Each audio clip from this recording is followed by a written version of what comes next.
Kami dari kelompok 4 TPB 5 akan mempresentasikan suatu teknologi fisika yang unik dan menarik.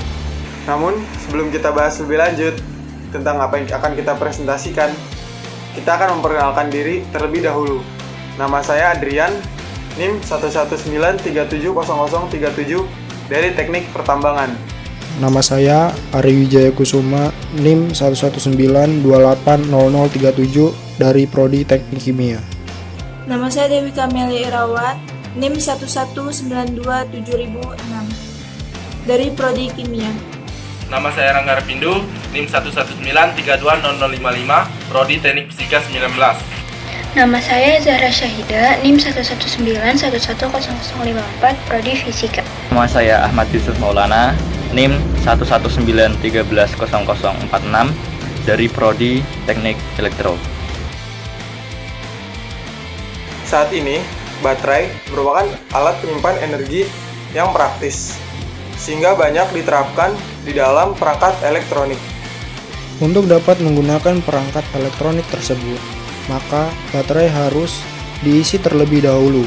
Salah satu metode pengisian yang biasa digunakan adalah melalui kabel yang dihubungkan ke sumber daya.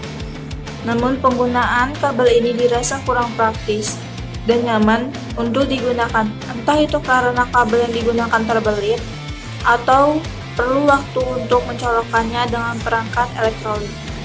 Sehingga muncullah teknologi yang dinamakan dengan wireless charger. Dengan menggunakan wireless charger ini, kita tidak perlu lagi mencolokkan kabel ke perangkat elektronik. Cukup dengan meletakkannya di atas sebuah alas tertentu dan secara otomatis perangkat kita akan terisi. Ada banyak sekali metode untuk mentransfer energi secara wireless. Namun, salah satu teknologi yang umum digunakan adalah inductive charging atau dengan menggunakan metode induksi elektromagnetik. Prinsip induksi elektromagnetik ini sendiri pertama kali ditemukan oleh Michel Faraday pada tahun 1831. Ia bereksperimen dengan dua buah kumparan yang disatukan dalam satu konduktor. Jika ujung kumparan yang satu dialiri listrik, maka ujung lainnya dapat mengalirkan energi listrik. Prinsip ini dikembangkan oleh Nikola Tesla pada tahun 1894. Ia mencoba melalui sebuah percobaan menghidupkan lampu bohlam secara wireless. Melalui percobaan itu, ia mencoba mencocokkan sumber arus dengan frekuensi resonansi melalui dua buah kumparan identik, yaitu ia dengan menaruh satu buah kumparan pada sumber arus dan satu lagi pada lampu bohlam. Wireless charging terdiri dari dua bagian, yaitu bagian pemancar dan penerima. Bagian pemancar terdiri dari sumber daya, osilator, dan kumparan pemancar. Sedangkan bagian penerimanya terdiri dari kumparan penerima, receiver, dan baterai yang akan diisi dayanya. Cara kerjanya pun cukup sederhana.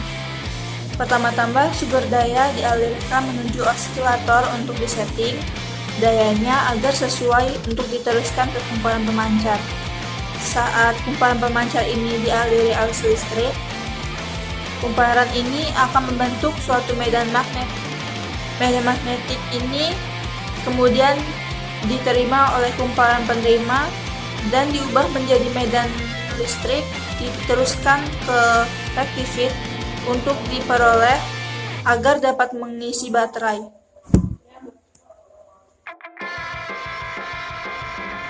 Rumus perhitungan untuk menghitung medan magnetik adalah Bx sama dengan mu0 dikali N dikali I dikali A kuadrat per 2 dikali dalam kurung A kuadrat plus X kuadrat pangkat 3 per 2. Dengan mu0 adalah permeabilitas ruang hampa, N adalah banyaknya lilitan, A adalah radius dari kumparan, I adalah kuat arus, dan X adalah radius ruang kosong.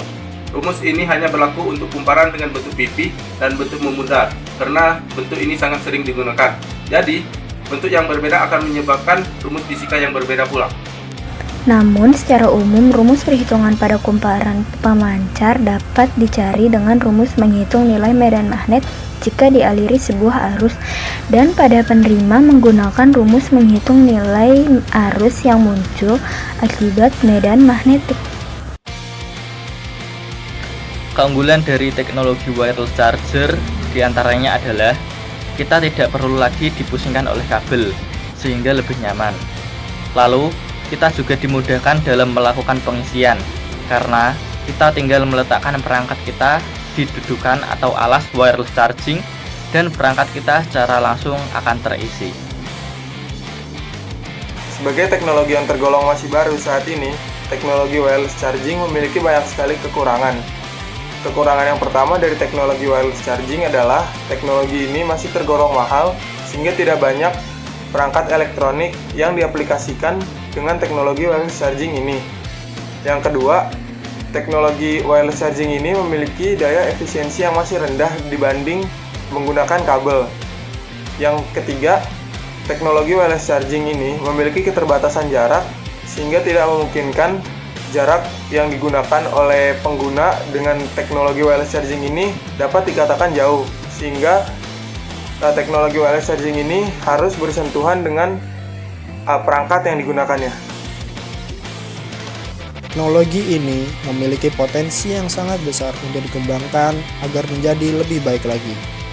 Di antaranya adalah penggunaan wireless charging untuk mengisi baterai mobil listrik yang dapat diterapkan pada parkiran mobil.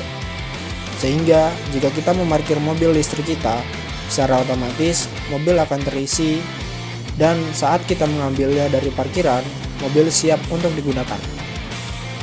Pengembangan yang lain adalah dengan memperjauh lagi jarak transfer energi, sehingga kita dapat menggunakan perangkat kita di mana saja tanpa harus khawatir atau kehabisan baterai karena selalu terisi. Sehingga kedepannya perangkat kita tidak lagi memiliki baterai di dalamnya yang akan membuatnya lebih ringan, lebih tipis, lebih mudah dibawa-bawa. Sekian pemaparan dari kami, kurang lebihnya mohon dimaafkan. Jangan lupa like, komen, dan share video ini. Terima kasih.